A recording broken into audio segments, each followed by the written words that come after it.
Good morning students. आज हम आपको कविवर रहीम जी के दोहों को पढ़ाने जा रहे हैं। आपको पता होना चाहिए कि भक्ति काल के कवियों में रहीम जी का भी नाम बहुत ही श्रेष्ठता से लिया जाता है, क्योंकि जिस प्रकार से कबीरदास जी ने दोहों के माध्यम से समाज को, जनमानस को उपदेश दिया है, उसी प्रकार से रहीम जी ने भी उपदेशात्मक शैली में दोहों में ऐसी बातें, गूढ़ बातें कही हैं जिसके माध्यम से हमें एक अच्छा संदेश प्राप्त होता है। कविवर रहीम, इनका पूरा नाम आप जानते ही होंगे, अब्दुल रहीम खान खाना। इनका अगर आप संदर्भ लिखेंगे तो आप लिख सकते हैं कि भक्ति काल की निर्गुण मार्गी शाखा के श्रेष्ठ कवि कविवर रहीम द्वारा रचित प्रस्तुत दोहा हमारी पाठ्य पुस्तक हिंदी के रहीम के दोहे नामक शीर्षक से उद्धृत है। इस तरह से आप लिखेंगे, ठीक है, और फिर प्रसंग देंगे, फिर आप व्याख्या करेंगे। तो हम पहले बताने जा रहे हैं आपको रहीम का पहला दोहा। इसमें कहा है रहीम जी ने कि जो रहीम उत्तम प्रकृति का करि सकत कुसंग। जो रहीम उत्तम प्रकृति, यहाँ पेड़ पौधे वाली प्रकृति की बात नहीं हो रही है, यहाँ पे बात हो रही है स्वभाव की, यानी जो मनुष्य अच्छे उत्तम स्वभाव का होता है, का करि सकत कुसंग, उसके ऊपर बुरी संगत वालों का कोई भी प्रभाव नहीं पड़ता है। ओके, क्लियर हो रहा है? यानी जो अच्छे स्वभाव का है उसके ऊपर बुरी संगत का कोई भी प्रभाव नहीं पड़ता है। चंदन विष व्यापत नहीं लिपटे रहत भुजंग।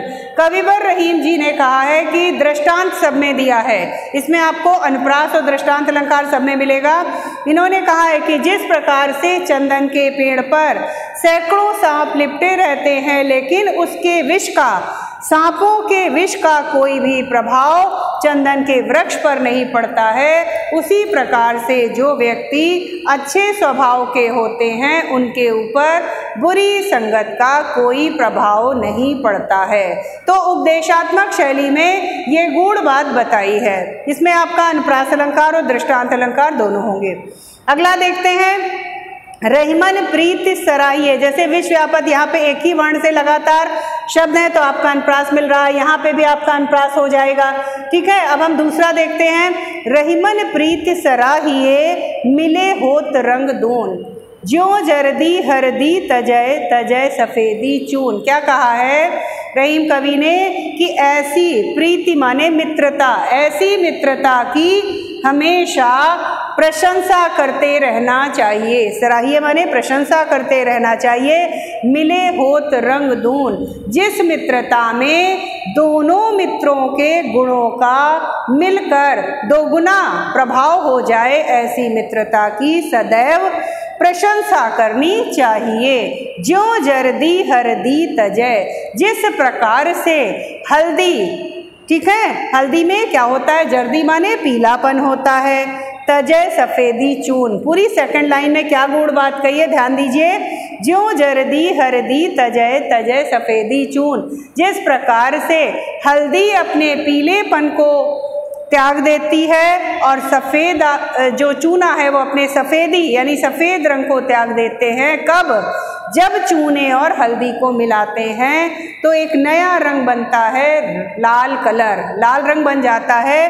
तो चूना अपने सफ़ेद रंग को त्याग देता है, हल्दी अपने पीले रंग को त्याग देती है। ओके स्टूडेंट्स, ठीक है। आगे देखिए, टूटे सुजन मनाइए। तो इसमें आपको पता हो गया, दृष्टांत अलंकार में बात कही है और मित्रता की सराहना की है, ठीक है। और यहाँ पे जर्दी हरदी तजय, तजय यहाँ पे पुनरुक्ति प्रकाश अलंकार भी हो जाएगा और आपका दृष्टांत अलंकार भी हो रहा है, ठीक है। तीसरे में कहा है, टूटे सुजन मनाइए जो टूटे 100 बार, और रहीमन फिर पोइए टूटे मुक्ताहार। इसमें भी आपका पुनरुक्ति प्रकाश अलंकार हो जाएगा।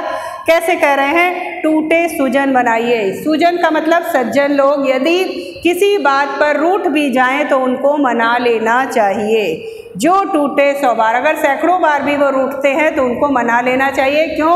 क्योंकि सज्जनों की संगति से हमें अवश्य ही कुछ ना कुछ प्राप्त होता है। रहीमन फिर पोइए टूटे मुक्ताहार। दृष्टांत क्या दिया है रहीम जी ने कि जिस प्रकार से सच्चे मोतियों की माला यदि टूट जाती है तो उसके बिखरे मोतियों को समेटकर पुनः माला बनाई जाती है, उन सच्चे मोतियों को कोई फेंक नहीं देता। उसी प्रकार से अगर सज्जन लोग, अच्छे लोगों की संगति से आपको लाभ मिलता है, अगर वो किसी बात पे नाराज़ हो जाते हैं, रूठ जाते हैं, तो उनको अवश्य मना लेना चाहिए, क्योंकि उनकी संगति से आपको हमेशा लाभ प्राप्त होगा। इसमें भी पुनरुक्ति प्रकाश अलंकार है, ठीक है, और आपका दृष्टांत अलंकार हो जाएगा। अगला है कही रहीम संपत्ति सगे, यहाँ अनुप्रास हो जाएगा, सा और सा है। बनत बनत बहुरीत, यहाँ अनुप्रास है, पुनरुक्ति प्रकाश अलंकार भी होगा। विपत्ति कसौटी जे कसे ते ही साचे मीत, क्या बताना चाह रहे हैं, ध्यान दीजिए। कही रहीम संपत्ति सगे, रहीम कवि का कहना है कि जैसे जैसे मनुष्य के पास संपत्ति आती जाती है उसके बहुत लोग सगे बनने लगते हैं, मित्र बनने लगते हैं। क्यों? कहीं कुछ खिला पिला दो, कुछ धन का उधार दे दो, तो इसलिए बहुत से लोग उनके दोस्त बनने लगते हैं। बनत बनत बहुरीत, यानी बहुत विभिन्न प्रकार से दोस्ती करने के तरीके ढूंढते हैं।